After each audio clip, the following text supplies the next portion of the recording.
Enrique Ochoa Antich. Aquí ya hay opiniones y preguntas. Manuel Ponce León, el 27F, muchísimas muertes de estudiantes, privatización de comunicación y otras preguntas, algo similar a lo que se vive hoy. Y otros preguntan algo similar a lo que se vive hoy. Dice Ricardo González, ¿qué lo que era? ¿Cómo gasta el tiempo con un entrevistado que no sabe ni qué pregunta? Antonio Pinto, señor Antich, ¿no se siente culpable de haber pertenecido al partido de gobierno del presidente Cap que actuó en Caracas? No, no conoce la historia el amigo Antonio.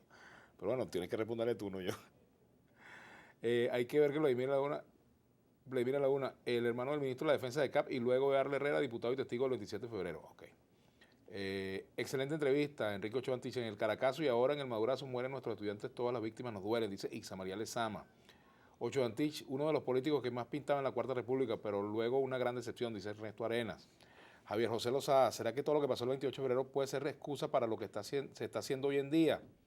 José Velasco, el hambre llegó al Caracazo y ahora será el Madurazo, pero lo sacaremos con los votos, dice. Miki Ríos, buenas tardes. Qué falta de respeto de este señor tan descarado. ¿Cómo va a decir que no fueron tantos muertos? Mariela González, ¿por qué ocultaron tantas pruebas sobre los muertos y víctimas del Caracazo y por qué la peste? Entrevista a Fraso, me dice. Daniel Pacheco, esos sucesos del Caracazo fueron promovidos por dirigentes de izquierda, así como la derecha lo hace hoy. ¿Hay varias? Bueno, vamos a empezar por lo último. Tú sabes que sobre eso se generó siempre unas leyendas absurdas, ¿no? Yo recuerdo que incluso Sofía Inver, con la que yo tuve estupendas relaciones, pero la escuché decir una vez en un programa de televisión que Fidel había dejado, cuando vino a la toma de posesión de Carlos Andrés, había dejado unos agentes en Caracas para ocasionar el 27 de febrero. Bueno, los que tuvimos relación con las organizaciones de izquierda populares, de la izquierda radical en particular de aquella época, sabemos que quizás a lo sumo algunos de sus activistas trataron de ponerse a la cabeza de las protestas en los barrios, pero de ahí a imaginarse que esas organizaciones tan debilitadas en aquella época tenían capacidad para producir un fenómeno de esa magnitud es una tontería. Pero si no tenían capacidad ni siquiera para un mitin grande a veces, ¿no? Entonces eso fue una explosión biológica. El más y quizás esos fenómenos que tienen que seguirse estudiando, fenómenos de psicología social, como digo yo, de generación de angustia, y la gente empezó a saquear para un poco protegerse frente a las circunstancias que venían. Y seguramente también había indignación, había molestia, había incomodidad, pero básicamente fue eso, ¿no? No creo yo que haya sido otra cosa. Bueno, y sobre los argumentos, ya la historia, yo creo que sabe más o menos quién fue uno. Yo estuve allí en los acontecimientos del 27 de febrero. En ese momento los militantes del MAS. Que es una falta de respeto decir que en vez de 500 fueron, que en vez de 3.000 fueron 500. Por Dios, si 500 es la mayor masacre o la más intensa de toda nuestra historia. Voy a decir algo que quizás a mis amigos chavistas de pronto no les va a gustar, solo comparable con los fusilamientos de Bolívar en La Guaira, que ejecutó o fusiló, claro, en medio del contexto de la guerra a muerte, ¿no? Ejecutó 800 pobres españoles que no tenían en realidad ni arte ni parte en la guerra propiamente dicha, que a los tiempos de hoy representan como 200.000 personas, una cosa de esa, ¿no? Porque la población de Caracas era muy pequeña.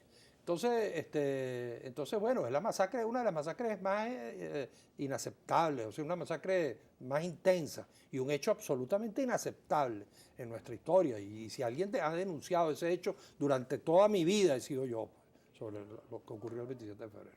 Ah, bueno, entonces aquí respondía en parte esta pregunta que dice Daniel Pacheco. Esos sucesos del Caracazo fueron promovidos por dirigentes de izquierda, así como la derecha lo hace hoy, dice Daniel Pacheco. ¿Estás de acuerdo con eso? No, bueno, hay ahorita protestas también, digamos, legítimas y sociales de la gente. Yo creo que nadie se va a imaginar que cuando ha habido algunas, que las he visto con preocupación porque de pronto esas son las chispas que pueden incendiar la pradera. Cuando uno ve que hay una cola y la gente se desespera y tumban una Santa María y se meten a la fuerza, etcétera, oye, no vamos a estar pensando que es que en esas colas está, tú sabes, la CIA y el imperialismo norteamericano procurando que ocurra un hecho de violencia. Es una situación espontánea y natural. Incluso cuando ocurrió la guarimba, contra la cual yo estuve de manera clara el año pasado, y tú me escuchaste y estuvimos juntos en algunas actividades, sin embargo, en algún momento yo le dije a algún medio de comunicación, bueno, mis amigos del gobierno tienen que reconocer que estos hechos tienen unas causas, una justificación, que así como yo estaba en desacuerdo con el golpe de Estado del 4 de febrero y lo dije, sin embargo dije, hay unas causas y la clase política y el liderazgo político tienen que estudiar cuáles fueron las causas que produjeron el 4 de febrero para corregir los problemas que han generado esta situación. Yo creo que lo mismo ocurre ahora, ¿no? Alberto Castro, pregúntale al invitado si el alcalde Andrés Ledesma tiene responsabilidad en esas muertes del Caracazo. Bueno, yo no recuerdo que él no era el gobernador en ese momento, era Virgilio Era Virgilio Ablavío. Ablavío, exactamente. Fran Suárez, ¿dónde están hoy los cabos sargentos que otrora dispararon contra el pueblo cumpliendo la orden de Ítalo? ¿Quiénes son? Fran Suárez pregunta. Manuel Ponce León, hoy se vive represión y privatización.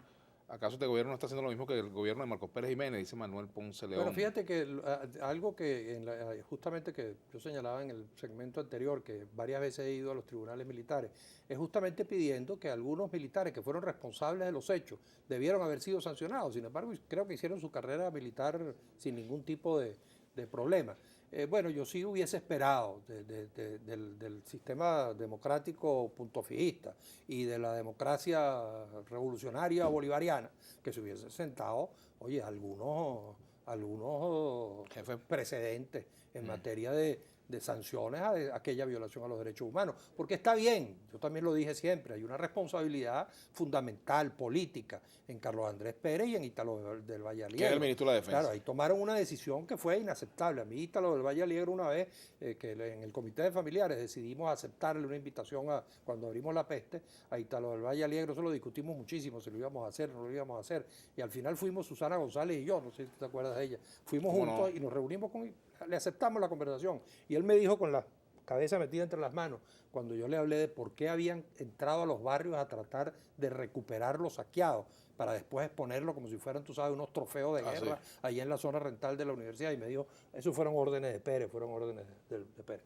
Bueno, esa decisión es una responsabilidad política que está por parte, obviamente, del presidente y del ministro de la Defensa, pero hay una responsabilidad de los que tenían el mando de las tropas, o sea, el teniente o el capitán o lo que haya sido, que ordenó en la escalera de Mezuca que masacraran a una gente inocente que venía a hacer el mercado, ¿entiendes? Y que a Gregoria Matilde Castillo le mataron a su sobrina que la llevaba de la mano y después le balearon una pierna y ella se sobrevivió porque se hizo la muerta entre los cadáveres y perdió la pierna, una muchacha bellísima de 18 años, 19 años tenía en aquella época.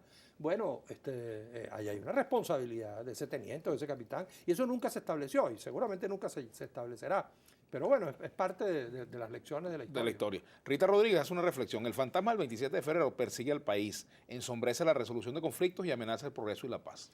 Eso es correcto. Por eso es que si hay un momento en el cual, ahorita que se están haciendo tantas denuncias sobre hechos de violencia, sobre conspiraciones y sobre conjuras, al contrario de lo que pensarían muchos, o sea, si hay un momento en el cual, y además esta fecha es elocuente para decirlo, en que se necesitaría volver a establecer unos escenarios mínimos de diálogo entre las partes es este. O sea, sí, yo creo que en memoria del 27 de febrero y en razón justamente de los conflictos políticos, de la crispación del ambiente político, oye, justamente se requiere sentarse. Algunos dicen, bueno, pero es que no hay consecuencias, no hay resultados, nos sentamos para hablar. Y yo siempre le digo, para hablar, solamente para hablar, ya eso es mucho. Y siempre saco el cuento que echa Mandela en su autobiografía. Él empezó a negociar preso. Por cierto, los blancos querían soltarlo y él decía, no, yo sigo preso hasta que terminemos el diálogo. Y tomó, él lo dice, 5 años para obtener el primer resultado. Por supuesto, yo no voy a decir eso aquí hay que buscar resultados más rápido, pero hay que sentarse a hablar, solamente darse la mano, conversar, mirarse a los ojos, aclarar dudas, porque empiezan todos estos malentendidos y estas cosas espantosas que a veces estamos viviendo que nos pueden llevar a circunstancias muy lamentables que nadie quiere en Venezuela. Suscribo completamente lo que ha dicho. Ciudadano Jaime, fíjate lo que te dice aquí, ¿no? Antich, hermano del general que colaboró y ayudó a las muertes del pueblo, por eso no dijo nada durante años. Fíjate. No, mi hermano estaba para ser justo, mi hermano estaba en la guarnición del Zulia, no estaba, que era ministro de la Defensa, él fue ministro de Defensa el 4 de febrero. Y creo yo que si algo le reconoce a mi hermano, más allá de las diferencias que yo pues también he tenido con él en nuestra relación, más allá de hermanos política, entre él y yo, si algo le reconoce la historia a Fernando es que el 4 de febrero él pudo resolverlo con un bajísimo costo en vida humana. Porque ahí hubo circunstancias. Que ahí sí era ministro de la Defensa, eso, Eduardo. A él le han criticado muchas cosas que hizo el 4 de febrero, pero todas esas cosas que le critican lograron que no hubiesen enfrentamientos en Valencia, en otros lados, que hubiesen tenido quizás consecuencias muy lamentables y muy dolorosas. Hubo consecuencias políticas, pero bueno, eso es discusión que podemos hacer en otro momento. La nueva DCU dice, Carlos Andrés Pérez propuso un paquetazo económico hoy. Propuso un paquetazo económico. Hoy, 16 años después, Nicolás Maduro y su gabinete lo aplican. ¿Estás de acuerdo con eso? Bueno, son cosas diferentes. Yo más bien, si algo le tengo que criticar al gobierno es que no haya adelantado las medidas económicas que debió haber adelantado a principios del próximo año y quizás estaría en este momento en mejores circunstancias para enfrentar sus retos políticos. Yo creo que aquí hay que tomar decisiones económicas. El país no puede seguir en esta angustia, en esta situación en la que al final de cuentas se toman decisiones y la situación sigue siendo exactamente la misma. Bueno, gracias, Enrique, por haber venido al programa. Chévere, vale, Enrique gracias. Ochoa Antich, gracias por haber Contento de estar venido. aquí. Bueno, nosotros vamos a hacer la pausa y al retorno estaremos conversando con Earle Herrera, diputado de la Asamblea Nacional, profesor y periodista.